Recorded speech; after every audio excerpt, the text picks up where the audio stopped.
The Ballad of Cho Hotel, Taipei. A tragedy in 5-star disguise. Oh, gather round, my fellow travelers, and let me spin you a tale so wretched, so unholy in its mediocrity, that even the cockroaches wept.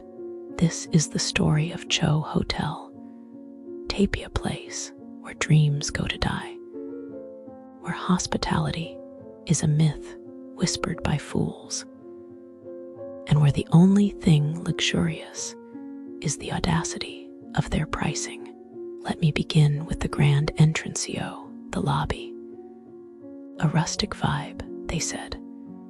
A chill lounge, they promised. Free snacks, unlimited cup noodles, a whole aesthetic designed to trick Instagram-addled brains into thinking, oh, this must be quaint.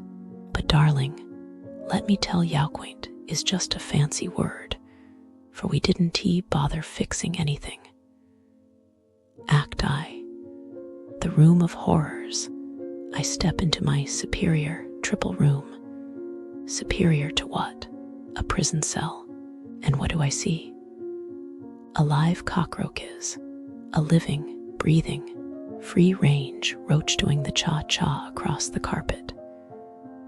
And not just one uninvited guest, oh no, 2 ladies, the roach's friends, perhaps, leap onto the bed like it's their birthright.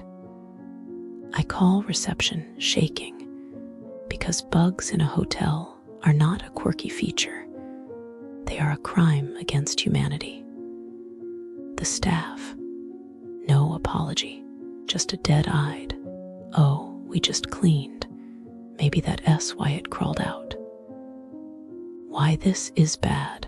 Cockroaches unacceptable. They carry disease. They breed. They mock you in tiny insect laughter as you cower in fear. Staff indifference, emotional damage. A hotel's job is to fix problems, not shrug like you overreacting to a biological hazard in your paid for space.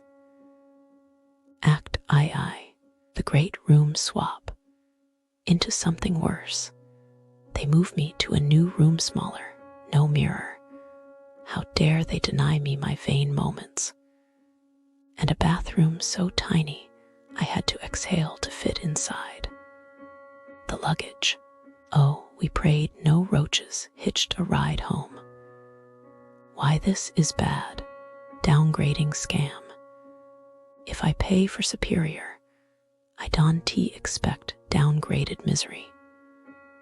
No space, psychological torture. Humans need room to breathe, not to play Tetris with their suitcases. Act I. The laundry wars next, the washer-dryer debacle. I booked here specifically for laundry. Foolish me, the machines are ancient relics that take 3 hours to dry a sock. And if someone abandons their damp underwear, the staff refuse to move it. So you wait, and lose sleep because laundry shouldn't be a hostage situation. Why this is bad. Outdated appliances, time theft. My vacation hours are precious, not to be wasted watching a dryer fail at its one job. No staff intervention, pure laziness. Hotels should manage shared spaces, not leave guests to fend for themselves. Act IV. The mold, the stench, the betrayal, the smell. Oh, the smell. A foul cocktail of bleach and damp, like a gym sock marinated in despair. The carpet, bunched up, sticky, haunted by the ghosts of spills past. The bathroom, black mold grinning at you from the grout, whispering, "You'll never be clean again." Why this is bad. mold health hazard. Breathing in spores is not a spa treatment. Bleach, overdose, cover up. If your solution to filth is drowning it in chemicals, UV already lost. Act V. The fine. You know, I've been looking into crimes near Cho Hotel, Taipei, and oh my goodness, it's just so sad. You'd think it would be safe, right? I mean, it's a tourist area and all. But nope. Businesses near Cho Hotel, Taipei are like super clever, you know. They've got these fancy ways to scam people. Like this credit card fraud ring. It's crazy. They used illegal payment software and stolen foreign credit card data to trick physical stores into approving fake transactions. And they got away with over 20 million. Can you even believe it? I'm like, how could they do that? Don't they have a conscience? What probably happened next is that the scammers just spent the money like crazy, buying all sorts of luxury stuff and living it up. Meanwhile, the victims were left wondering what happened to their money. I mean, can you imagine? You're on vacation and suddenly your credit card is maxed out. It's just like the worst feeling ever. And the worst part is, these scammers were so organized. They had a whole network going on, and they even avoided getting caught by changing locations and using different vehicles. It's like, how do you even catch people like that? But thank goodness, the police eventually caught up with them and arrested 20 suspects. But wait, it gets even worse. There's this other story about a South Korean tourist who got scammed in a Taipei coffee shop. Like he thought he was buying cryptocurrency and a luxury watch online, but the scammers convinced him to meet them in person. And then they just took his money and ran. I mean, how could you do that to someone? Don't you have any empathy? What probably happened next is that the tourist was left feeling so helpless and alone. I mean, he was in a foreign country, and suddenly he's out 500,000. It's just like devastating. And the scammers, they probably just laughed all the way to the bank. But thankfully the police caught up with them too, and they're facing charges for fraud, organized crime and money laundering. It's just like so sad, you know. Businesses near Cho Hotel, Taipei are supposed to be trustworthy, but nope. They're just out to get your money. So if you're planning a trip to Taipei, just be careful, okay? Don't let these scammers get the best of you. The businesses surrounding the Cho Hotel in Taipei? Well, let's just say they leave something to be desired. It's a landscape of unmet expectations, a symphony of small disappointments that accumulate into a rather disheartening experience. It feels like a constant negotiation between what you hope for and what you actually get. It's a shame, really. Taipei is a vibrant city, full of genuine hospitality, and this pocket around the hotel feels off. Like someone dimmed the lights and forgot to refill the soap dispensers. Let's start with the shopping. The Q Square Mall, for example. It presents itself as a modern shopping destination, but in reality, it appears to be a masterclass in minimalist discomfort. It's a building designed with a strange disregard for basic human needs. From what people say, finding a place to simply sit is an expedition.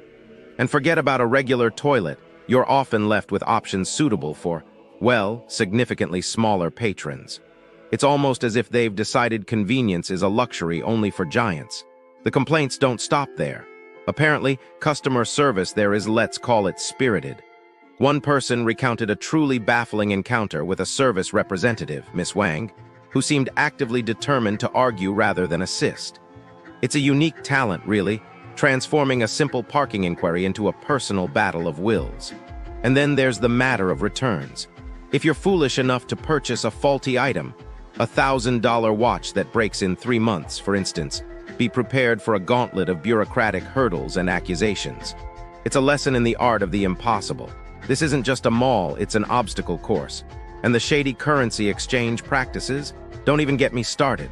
They'll happily offer to convert your money, only to fleece you with a truly atrocious exchange rate. It feels predatory.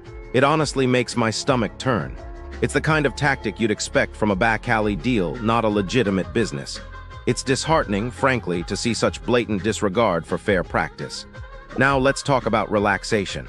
La Pure Spa, which boasts luxurious treatments, appears to be a bit of a gamble. The consensus seems to be that the ambience is pleasant, the tea is lovely, but the actual massage, frequently underwhelming. People report feeling more sore after a session, as if they've been pummeled rather than pampered. It's a cruel irony, isn't it? Seeking solace and finding only aggravation. But the real kicker isn't the questionable massage technique, it's the hygiene. I've read accounts of encountering unpleasant surprises in the restroom. Let that sink in. A spa, a place dedicated to cleanliness and well-being with a shockingly unhygienic bathroom. It raises serious questions about what else might be lurking beneath the surface. It feels unsettling, and a feeling of dread settled in my chest just thinking about it. It's a reminder that a beautiful facade can hide a multitude of sins. Then there's Xiao Xiao Qi, the Xinjiang restaurant. It's a place that inspires strong opinions, or rather strong negative opinions. It seems the staff possesses an almost supernatural ability to convey displeasure, even without uttering a single coherent sentence. One story involved a traveler being repeatedly told, "No seats," despite empty tables, only to discover the restaurant was closing for the day. The sheer inefficiency, the complete lack of communication, it's infuriating.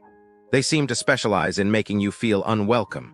People describe being rushed, ignored, and generally treated with a level of disdain that borders on performance art. And the food. Apparently, it's not even authentic Xinjiang cuisine, but a pale imitation. A culinary betrayal, if you will. This isn't a restaurant, it's a personal attack. Let's move on to Simple Cafe, perched atop Taipei 101 with its promise of stunning views and delicious coffee. Sounds idyllic, right? Wrong. The reality, it seems, is a long wait, rude staff and dirty windows. The view, the very thing you're paying a